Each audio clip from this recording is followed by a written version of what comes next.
Hello everyone, this is Coach Michelle. Hope you guys are having an amazing day. Welcome, welcome, welcome. For those of you who are chiming in for the first time, thank you.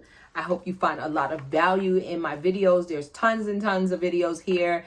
For those of you that are returning, what's up? Welcome back, welcome back. I am a home care coach. Well, you know what? That's not who I am. I am an individual that love sowing seeds. My husband has given me the name that I have trademarked, the seed thrower. I love throwing seeds. I love being an asset to anyone that's within my circle, anyone that is a part of my assignment, anyone that's looking to grow. I love inspiring, motivating, encouraging, and equipping you with the seeds so you can plant them, water them, nurture them. And one of my gifts in businesses is consulting. So I help people start and grow their non-skilled home care business. That's what I promote. But I've helped many people that are not in a home care space. Just want to throw that out there because people ask all the time. So I'm going for my little handy dandy cheat sheet that my staff, actually my personal assistant Trinetta, gave me. So the next question, they pulled these questions. Michele actually pulled these questions and shared them with Trinetta. Michele is my compliance coordinator. I love you. Hey, Michele. Pulled these questions from our private Facebook group. So the question is, what do you suggest for pre-screening and orientation? Ooh. I should have read this before I went down to the next question. What do you suggest for pre-screening? I suggest that you be extremely thorough. I suggest that you not settle. I suggest that you take the pre-screening process very seriously and do not feel like, oh, I just need a warm body. I need a warm body. I need somebody to get to Miss Jones' house. I just need somebody that's breathing. No. So I do suggest that you put together a process that you can follow so you can have consistency. You can use it when you hire someone to work in your office for training purposes. So I believe that the pre-screening process should be thought out and very detailed, meaning steps. What is the first step in this pre-screening process, right? So example, the first step is to identify that you need talent. What does that talent look like? CNA, PCA, home health aides, registered nurse, LPN, whatever, medical assistant, whatever it is based on your business, and an administrative assistant, a care coordinator, a scheduler, whatever that talent is, I would say that's the first thing you put on your list. What type of talent do I need?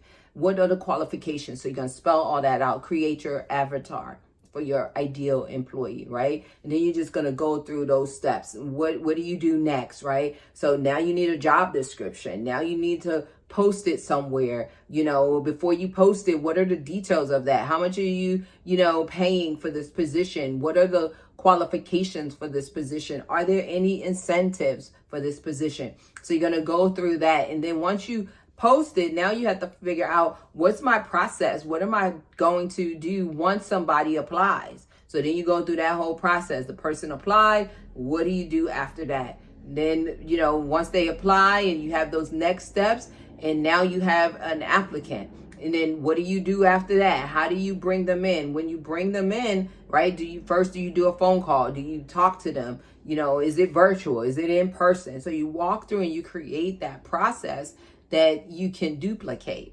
Duplication, hashtag duplication is really important, right? So then you're going to go through that process, and then you get into your next part of this, said orientation. What does that look like? Are you doing a one-on-one orientation? Are you doing a group orientation? Is it in person? Is it virtual? What are you going to discuss? Are you going to discuss your policies? Does your state regulate orientation and give you specific things that you must cover during that orientation phase? So you want to be as thorough as possible. Some of the things that I recommend covering during that time, in addition to like your policies, would be dress code. You gotta let people know how you expect them to dress.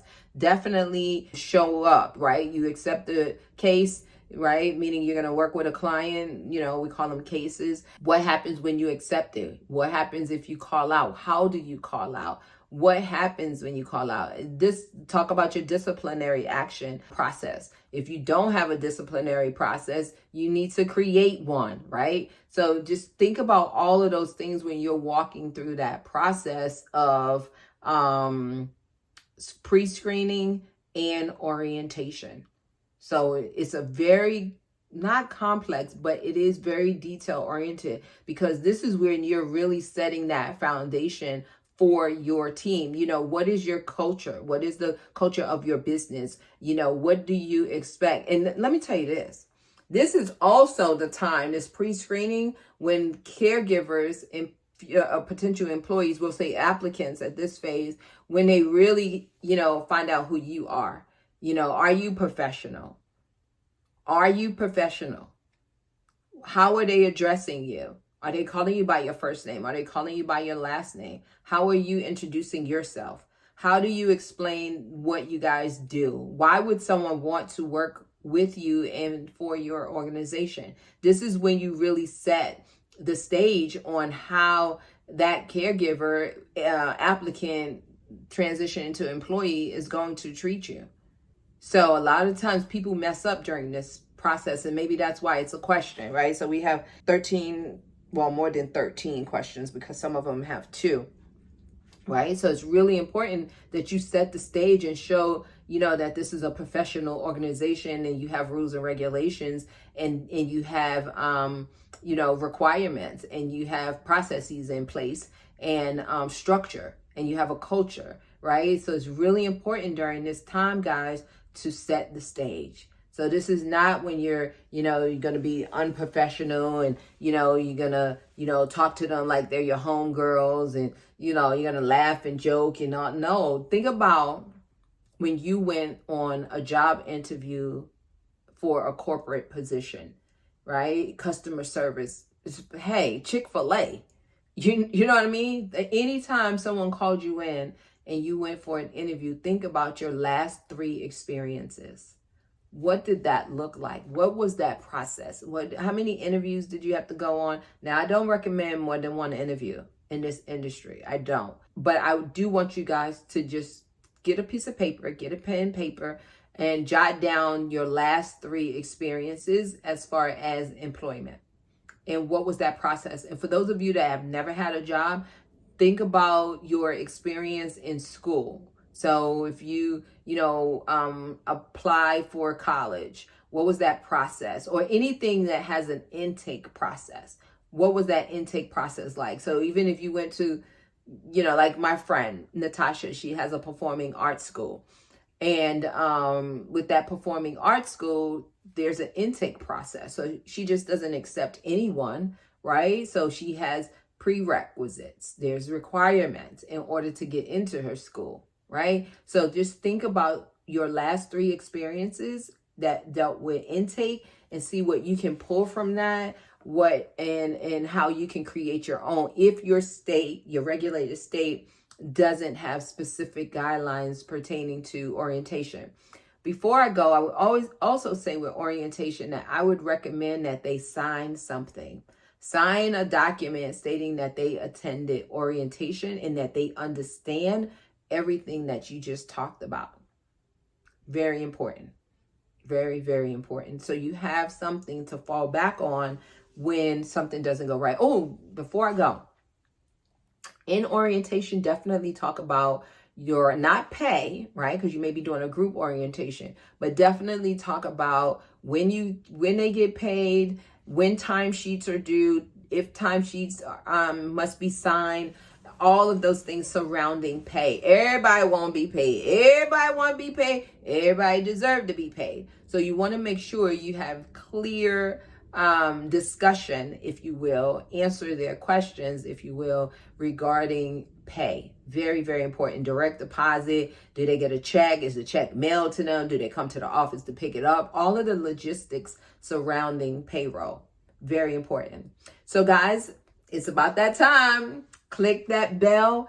Definitely share your comments below. I personally respond to them and would love, love, love to hear about your pre-screening process, your orientation process, what you did, how you changed it, how this video, brought value to you. Did it just change your life because you weren't doing the things that I just mentioned? You weren't doing an orientation. So share those in the comments below, and make sure you like the video. You gotta go ahead and like it, subscribe, and turn on your notifications. And guys, if you want to know more about how my team and we have an amazing team, can help you with your business and along this home care journey, definitely check us out on myhomecarecoach.com. So you guys take care, God bless, and I will see you hopefully at conference. If not, I will see you soon. Take care, God bless.